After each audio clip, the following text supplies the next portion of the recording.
noches, Omar, qué gusto. ¿Cómo le va? Me va bárbaro. Bueno. O le cuento. Casi como abriendo la presentación del invitado en un ratito, a ver por dónde anda nuestra cabeza. Bueno, ¿cómo estamos? Muy Siempre bien, es positivo muy bien, y optimista decir que uno está mejor en la lucha intestina. No hay que tenemos. quebrarse, no hay que Totalmente. caerse y no hay que deprimirse. Totalmente. Aquello tan tácito que decían nuestros padres, no, nunca bajes los brazos. Claro. ¿No? Sigamos, qué sé yo. Si no, bueno, te vencen. le damos la bienvenida a nuestro invitado, doctor Hugo Iglesias. Hugo, ¿cómo le va? Buenas noches. Bien, buenas Bienvenido, noches. ¿cómo está? Muy contento de estar acá. Ustedes hacen una labor importantísima, que es todo lo que sea prevención en medicina, que es fundamental y lo hacen sostenidamente, así que estoy totalmente contento de poder estar acá, que me den la oportunidad de compartir este momento con ustedes, sobre todo con Omar, que es un gran amigo, y bueno, espero, siempre lo disfruto. Bueno, le agradezco mucho, de verdad, lo dejamos, no era la idea que tanto elogio, pero muchas gracias, de verdad. Tantos años, Omar le ha puesto todo para el programa. El doctor Iglesias es médico psiquiatra de la UBA, Omar, por eso decía, a ver hasta dónde entendemos, y nos dio un optimismo, estoy muy contento, dijo. También tiene sus cosas. Claro. Es psicoanalista de APA, miembro titular en función didáctica, miembro de la comisión directiva, me pediste que aclare esto, de la Asociación Médica del Norte. ¿Está muy bien? Perfecto. Bien, con él vamos a charlar, Omar.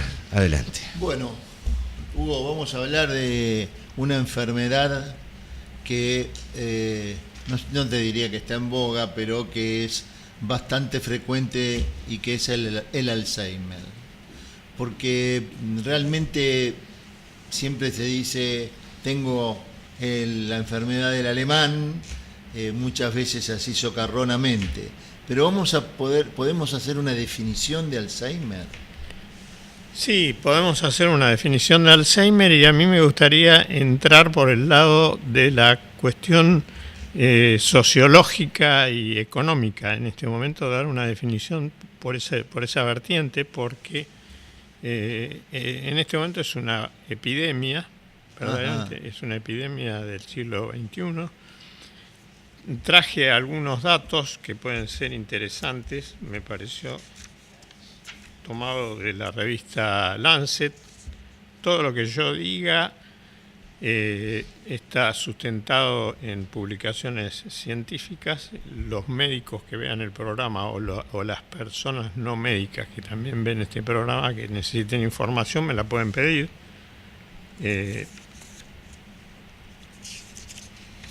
Y les voy a dar un dato desde el punto de vista sociológico, que es el siguiente, para que vean la magnitud del problema. Para el año 2050 se calcula que va a haber 1.200.000 personas enfermas de Alzheimer en el mundo.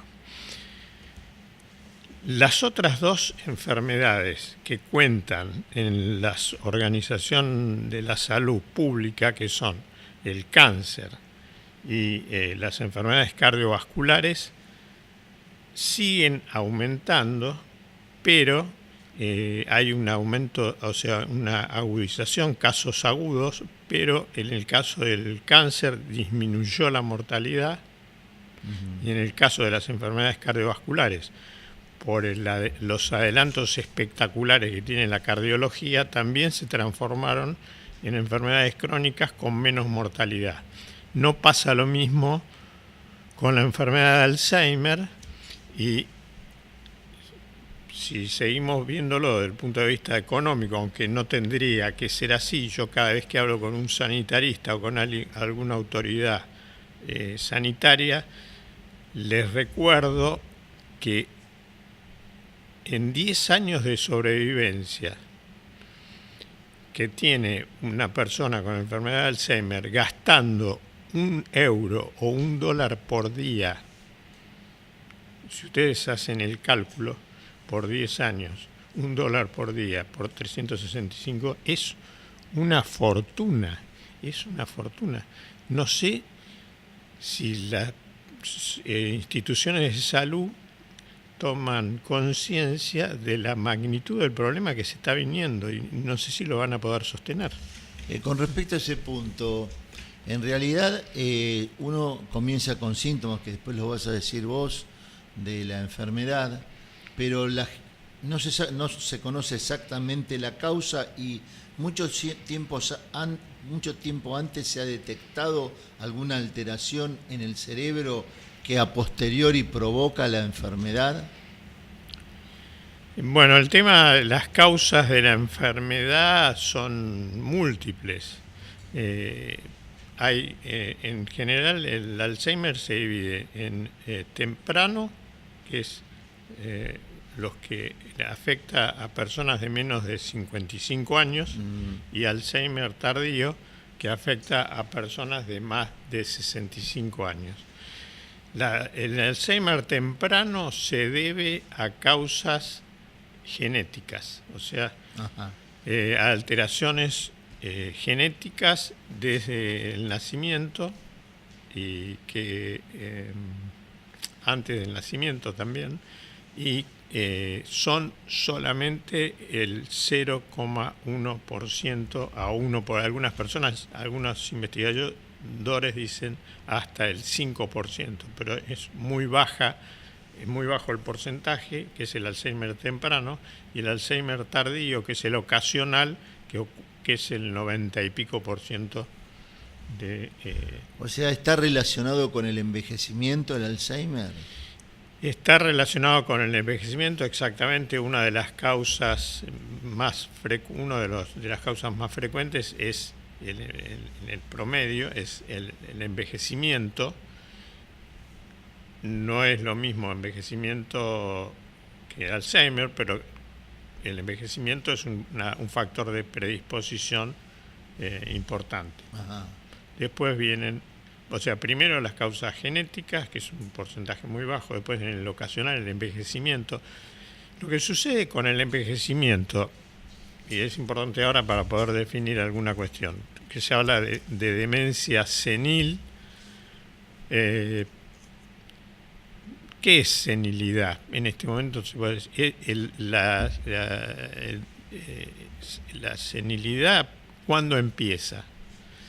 El envejecimiento trae una serie de disminución de las funciones, bueno, con la postura, el pelo se encanece, se disminuyen los reflejos, es más lento el pensamiento, pero son todos cambios fisiológicos al cual el organismo se va adaptando, no produce una disfunción, digamos, en cambio, cuando se padece una enfermedad de Alzheimer que va a concluir en una demencia, las causas son patológicas y produce una disfunción en el funcionamiento normal del individuo, en las capacidades claro, o sea que desde el punto de vista de la resonancia, desde el punto de vista de algunos estudios tomográficos, no sé, desconozco el tema, uno puede predecir que hay alguna modificación cerebral que sea atribuible a que a posteriori tenga esta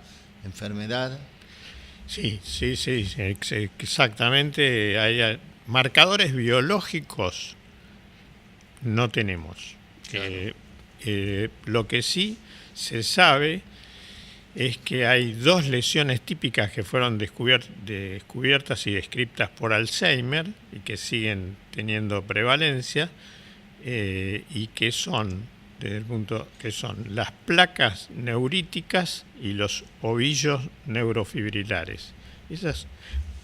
Esas lesiones, se sabe ahora, aparecen mucho antes en el cerebro, ¿no? Aparecen mucho antes de que aparezcan síntomas de enfermedad de Alzheimer y a veces síntomas de demencia, lo cual abre muchos interrogantes. Está para estudiarlas, ¿verdad? Ahí abre muchos interrogantes. Otro tema es que si uno pregunta a cualquier persona en la calle cómo define el Alzheimer, la persona va a decir por pérdida de memoria. Eso trajo un sesgo en el cual todos los test y todas las investigaciones y todos los tratamientos se enfocaron durante mucho tiempo en prevenir la pérdida de memoria, en enfocados en la memoria, que habría que hablar mucho de todo eso. Y si uno sigue con esta historia, como esa es una de las formas más comunes de definir el Alzheimer, uno diría, bueno, vamos a hablar un poco de memoria, que es el tema. Claro, cuando te referís a memoria, que bien dijiste, es uno de los temas más frecuentes y lo relacionan con la enfermedad. ¿Cuáles serían los síntomas iniciales de una persona que tiene Alzheimer? Como para que uno pueda decir, bueno, tengo estos síntomas, hago una consulta para evitar que progresen y para ver si en la medida de lo posible puedo cambiar algo con respecto a la enfermedad. Bueno, vamos a seguir por el lado de la memoria, que es lo más común y como más frecuentemente se lo conoce. Todos sabemos que en el cerebro cada función tiene un área específica. La memoria está en una zona del cerebro que se llama zona temporal. ¿Cómo se descubre esto? Fue por un hecho desgraciado. Durante mediados del siglo pasado, 1950, había personas que tenían una forma de epilepsia que se llamaba epilepsia temporal. Entonces, que son una forma especial de epilepsia. Entonces, los investigadores decidieron intentar extraer el lóbulo temporal para mejorar los ataques epilépticos. Como el cerebro es simétrico, extrajeron los dos lóbulos temporales. Eso se llama lobotomía. ¿Qué se descubrió? Que la persona no tenía más posibilidades de nuevas memorias. No tenía más memoria, no tenía posibilidades de aprender nada nuevo. Sí recordaba lo que le había pasado antes, o sea, memoria pasada, pero no tenía posibilidades de aprender nuevas memorias. Entonces dijeron, la memoria está localizada en el lóbulo temporal. Seguimos un poquito más, investigamos un poquito más. Y seguimos después del corte, seguimos. Bueno. Después de la pausa, incluso después de la pausa, a ver si el ejercitar la memoria nos ayuda, no digo a prevenir, pero nos mantiene un poco en ritmo. Bueno, de todo eso hablaremos con el doctor Iglesias después de la pausa. Ya estamos, gracias.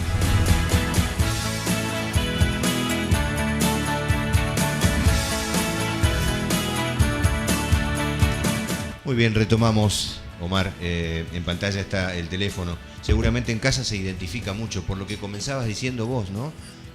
Todo lo identificamos como Alzheimer. Nosotros separamos, lo vamos a invitar de nuevo a hablar de demencia senil en otro momento, para marcar la diferencia, para entender el Alzheimer, la cantidad de gente que va a terminar siendo afectada por este mal. Sí. Y habíamos dejado en el bloque anterior el tema de la memoria. Claro. Por ese camino. Y dijo un número interesante, que en el 2050 1.200.000 personas van a tener Alzheimer. Con respecto a la memoria, Hugo, hay una memoria, yo por ejemplo me olvido el llavero acá y después no sé dónde lo dejé y después de dar muchas vueltas lo encuentro. A mí me pasa eso. A vos también, ¿no? Sí, claro.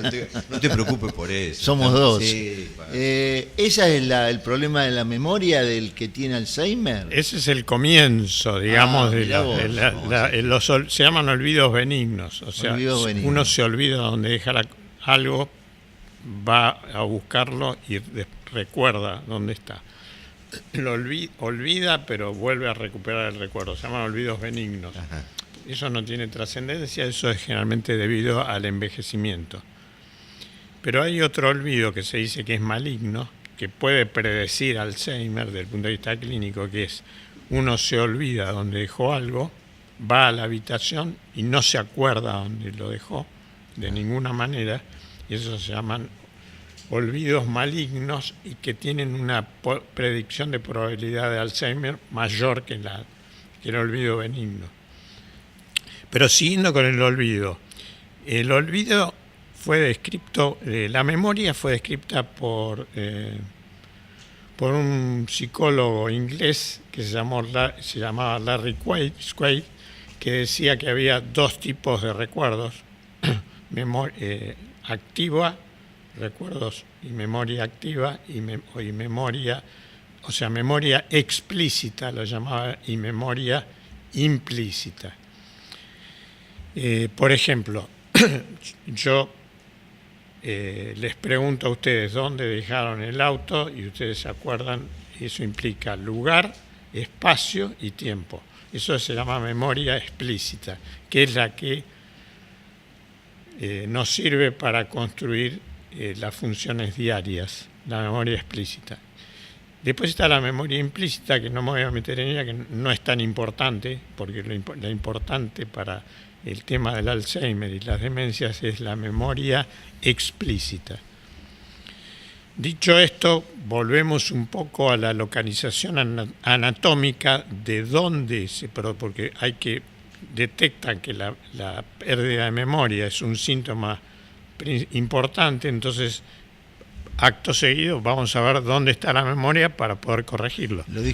Hablamos del área temporal, bilateral. Hablamos del área temporal, que se descubrió debido a un hecho desgraciado que se producía luego de las lobotomías que se les producía a los enfermos que tenían epilepsia temporal, no por temporal en el tiempo, sino originadas en el lóbulo temporal. Y dentro del lóbulo temporal está la corteza entorrinal. Me interesan los detalles para el público en general que está escuchando. La corteza entorrinal, que tiene haces o fibras nerviosas que comunican con el hipocampo y el giro dentado. Hipocampo y giro dentado. El giro dentado es importante, lo dejo entre paréntesis porque después vamos a poder hablar de él. Con respecto al tema, si nos vamos al tema técnico, hipocampo, giro dentado, yo entiendo pero yo te diría que el televidente va a comprender poco de los temas de este tipo. Sí, por eso no me quiero meter en profundidad. Claro, no lo profundizo. Simplemente decir que la memoria está localizada ahí, y es importante para los recuerdos, para la memoria explícita, que el hipocampo tiene forma de caballito de mar, tiene cuernos, y lo que se llama, por un dios griego, el astas de Amón. Por Amón era un dios griego que tenía cuernos. Entonces se divide el asta de Amón en A1, A2, A3 y A4. Los recuerdos se pierden en el comienzo, en la zona A1, o sea, está la localización exacta, perfecta, de dónde se produce la pérdida de memoria en el comienzo, en la enfermedad de Alzheimer, que es en el área A1 de la... ¿Por qué digo todo esto? Porque toda la investigación y el tratamiento va a ser después destinado a producir medicaciones que modifiquen estas alteraciones que se producen en esa zona. Por lo que planteas, se ha llegado a detectar áreas del cerebro específicas que permitirán en el futuro, permiten, de acuerdo a la investigación que se haga, dar un tipo de medicación adecuado para la terapéutica. Y con respecto a ese punto, la terapéutica que se da en esas, ¿ya están a la venta? ¿Todavía están en vías de estudio? En general la mayor parte se gastaron fortunas en investigación para poder hacer estas modificaciones, porque cuando uno hace un plan terapéutico, lo primero que tiene en medicina es la anatomía patológica para producir la diana o el impacto del fármaco o la modificación que uno quiere hacer. Entonces tenemos el área, la anatomía patológica, que son las lesiones en estas áreas específicas, y luego teníamos el otro aspecto, que algunas de estas enfermedades tienen un carácter hereditario, entonces había que apuntar la diana a modificar el código genético responsable de la producción de proteínas anormales, que son las que producen las lesiones específicas del Alzheimer. Como dije, son dos: las placas neuríticas y los ovillos neurofibrilares. Las placas neuríticas se depositan por fuera de las neuronas a raíz de tienen una proteína, el precursor del beta amiloide, que hay una anomalía genética.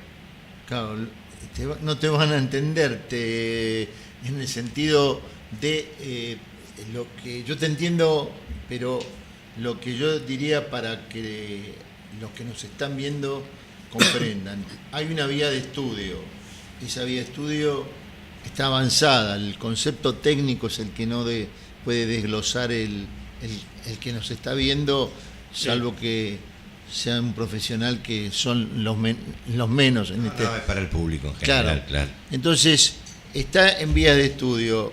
Esto, tenemos avances en algunas cosas, en algo. Vos dijiste que se gasta aproximadamente $1 por día por persona, que va a ser totalmente una hipótesis oneroso, pero hoy en día tenemos algunas medicaciones para la terapéutica, otras están en vías de investigación. Por ejemplo, te diría, para hacer una síntesis lo más rápido posible, la vía farmacológica está casi desechada porque solamente hay dos tipos de tratamiento. Vos como neumonólogo lo sabés muy bien, uno es sintomático y el otro es modificación. Uno tiene una insuficiencia respiratoria debido a un tumor o a un tabaquismo crónico, puede dar medicación sintomática, pero no va a modificar el problema de la insuficiencia respiratoria. O sea que hoy estamos dando medicación sintomática. Estamos dando medicación sintomática, no llegamos a modificar la causa, la base del problema. Claro. La base del problema, para hacer una síntesis, es la placa, en este momento, es la placa amiloide. Hay dos lesiones, la placa amiloide y el ovillo neurofibrilar. La placa amiloide inicia el ataque de la enfermedad y el ovillo neurofibrilar hace la parte ejecutiva. Trabajan en equipo. Claro, el tema es que debe ser complejo solucionar el tema de la placa amiloide, porque por lo general la placa amiloide no tiene tendencia a retrogradar, ¿verdad? No, al contrario, avanza. Tiene tendencia a aumentar. ¿Cómo se extiende la lesión a todo el cerebro? Desde estas zonas específicas que yo señalaba, la corteza entorrinal, hipocampo, circunvolución dentada, giro dentado, se propaga de acuerdo a la enfermedad del prión. Los priones son las enfermedades de la vaca loca, se propaga al resto del cerebro y ahí ya estamos perdidos, porque la lesión se hace irreversible, el daño es irreversible. Estamos perdidos de tiempo. Bueno, estamos perdidos de tiempo, por eso nos vemos. Una neurona se muere y no se recupera, ¿no? De eso es chiquito, nada más que eso que cerramos. La neurona se muere. Ahora toda la investigación, es interesante tu pregunta, ahora toda la investigación está basada en lo que se llama reprogramación celular. La reprogramación celular, que es tomar células de la piel o tomar células, sí, generalmente se puede tomar de la piel o de la sangre, por esto tuvo el premio Nobel de Medicina un japonés, y la verdad el tipo se lo merecía porque la investigación fue tremenda. Me lo cuenta después en el otro programa. Me lo cuenta después porque lo vamos a volver a invitar, no cabe duda, Omar. Sí. Yo también me meto, mirá las preguntas. ¿Cómo era tu nombre? Raúl. Yo soy Omar entonces. Sí. Bueno, un poco confundidos estamos, familia. Médicos y comunidad, les agradece haberlos acompañado. Nos encontramos la próxima semana. Gracias, doctor. No, gracias a ustedes.